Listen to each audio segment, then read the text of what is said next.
Ancient Egypt has fascinated the modern world for centuries with its rich history and unique architecture. Venture inside ancient temples and pyramids, and you'll see mysterious hieroglyphs inscribed on walls and tombs. These carvings are pictograms of eyes, birds, beetles, and a vast assortment of other figures that together tell a cohesive story. However, these writings remained a mystery until the discovery in 1799 of what is now called the Rosetta Stone. This wedge-shaped rock fragment, named after the town where it was found, measures 4 feet by 3 feet and weighs 3/4 of a ton. It's covered in 3 different types of writing: hieroglyphs at the top, an unknown script at the time in the middle, and Greek along the bottom. In short, the stone is the key to deciphering all Egyptian hieroglyphs. Hieroglyphs were not the very earliest writing, but they were pretty close to it. The oldest writing is just before 3000 BC, which is about when hieroglyphs come along too. And it turned out that the hieroglyphs at the top were how Egyptians wrote their language. And that middle mysterious section was also a way of writing Egyptian. It was kind of a shorthand way of writing hieroglyphs, because hieroglyphs, which are pictures, were awfully slow to write ordinary messages. You'd have to draw a snake and a vulture and a zigzag. And so the Egyptians invented a kind of shorthand for ordinary purposes, and that's what that mysterious middle writing was. But nobody knew that. They thought it was another kind of writing and another kind of language altogether. That's Edward Dolnick, a writer and the author of The Writing of the Gods, The Race to Decode the Rosetta Stone. In 391 AD, a Roman emperor who was a fervent Christian convert decreed that all Egyptian temples be torn down. By this time, Egypt's glory days were long gone. Sadly, during this period of destruction, the full slab of the Rosetta Stone was lost. As the centuries went by, no one alive knew how to read hieroglyphs. Yet the fascination with these strange markings increased. After the discovery of the partial slab of the Rosetta Stone in 1799, 2 researchers embarked on a mission to decipher the code. The first was Englishman Thomas Young, and the second was Frenchman Jean-François Champollion.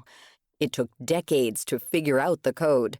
But why was it so difficult, especially since both men knew how to read Greek?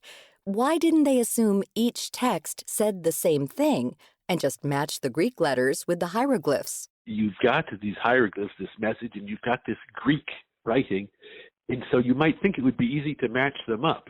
But if you think about it, if you picture a slightly more familiar example, if you looked at a bunch of Chinese writing, say, if you didn't speak Chinese, you might wonder how in the world you would start.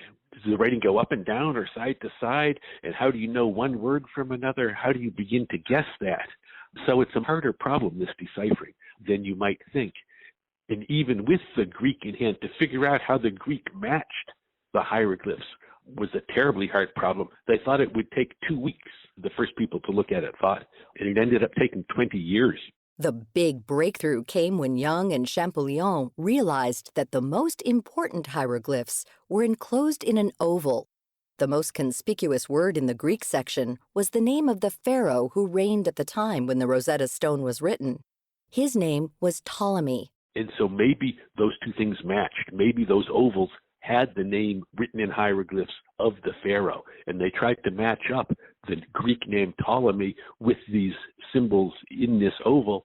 And then their first guess was that the first hieroglyph in the oval matched the first sound in Ptolemy, and the second symbol of hieroglyphs matched the second symbol, and so on, like answering first clue in a crossword puzzle. With more clues, correct guesses, and years of research, Young and Champollion successfully decoded the entire Rosetta Stone, unlocking the meaning of every hieroglyph ever written. We know exactly what it says, and now all these things that Egyptians wrote through all those long 30 centuries when they ruled, which had been mysterious for thousands and thousands of years, now we can read everything. We know what it said on those temple walls. We know what it said in a letter that someone has found that one Egyptian wrote to another, or in a bill of sale, or in a diary, or a love letter, or a play.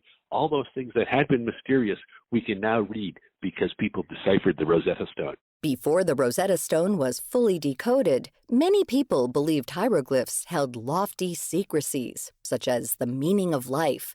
But it turns out these symbols had a much more practical translation. They say everything. Some of the letters say things like, I wrote to you last week and I still haven't heard from you. What's going on? Or there's someone found a will from a woman who said, I took care of you ungrateful children all through my life, and you haven't done anything for me in return, and now I'm not leaving you anything. And some things are much grander. A king says, I'm so mighty, and here's how I ruled, and here's who I conquered, and that kind of thing. But any foreign language can be difficult to interpret if you don't fully understand the culture. Imagine people in the distant future trying to figure out what the term "just Google it" means if Google is no longer around. One of the things it shows is that things can disappear. Here was this culture that for 3,000 years ruled the world, and then when knowledge of how to read its records disappeared, that was essentially it for that whole culture in world memory. So things are more fragile than you might think. And then even when you do write things down, it will be hard when people come along, harder than you might think, for them to understand what we were about, even if they do find records, because lots of things in writing require that you have some grasp of the culture if you're to know what they mean. But like if you read something about, in the future, someone reads something about someone gave someone the cold shoulder, say, that'll be won't be obvious what that means. Or if they read somewhere that he was head over heels for her. You know, head over heels sounds perfectly ordinary. How would you guess that that meant madly in love? These stories of breaking secret codes have long held a tremendous appeal. Perhaps the fascination lies in the fact that we are all curious about the unknown. So, what does the Rosetta Stone actually say in 3 different languages? Well, it's a curious thing. Most of the famous documents you can think of in the world, like the Declaration of Independence, are important because of what they say. The Rosetta Stone is important because of how it said it, because it said the same message in different languages, so you could translate it. What it said, actually, was kind of chest-thumping on the part of the pharaoh who wrote it. It said, I'm so high and I'm so mighty that everybody must know about me, and in fact, I'm so important that I'm going to make sure that nobody can miss hearing how wonderful I am, and therefore I'm going to write about my greatness in more than one language. I'm going to write the same message in different languages right here. And so the message wasn't so much, it was just, aren't I swell? But because it was translated into different languages, it was terribly important. Today, the actual Rosetta Stone is on display in the British Museum in London, where it remains the most popular attraction. Dolnick believes there will forever be a unique fascination surrounding the reign of Egypt, which ruled and remained an independent land for almost 30 centuries. Egypt is about the only ancient culture that anyone has heard of, with the pyramids and the pharaohs and all this. And it was all mysterious until suddenly the Rosetta Stone let you know what was going on there. So it's not only a deciphering story, which people like, but it's this kind of message in a bottle. Here's an ancient culture that had been closed off from us, that nobody knew what was going on, and then someone finds this Rosetta Stone, and all of a sudden they can learn what that culture was all about. Edward Dolnick's book, The Writing of the Gods, The Race to Decode the Rosetta Stone, is available now online and in bookstores. You can learn more about all of our past guests by visiting our website at viewpointsradio.org.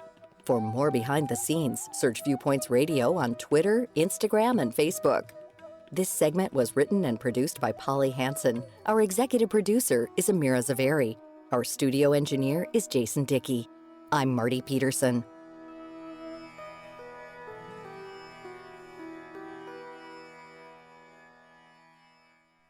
Viewpoints returns in just a moment.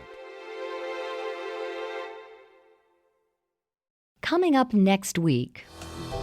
My first symptom was that I smelled like burning smoke, like the house was on fire for, I think, a whole week straight, nonstop, 24/7. Understanding the 5th sense, smell. Then, in some cases, some of these kids, unfortunately, are living pretty difficult lives. So we see it as a very simple thing, as a way to just kind of take care of them through food. Meet one chef who's trying to change up the school lunch landscape. I'm Marty Peterson. And I'm Gary Price. These stories in depth on your public affairs magazine, Viewpoints.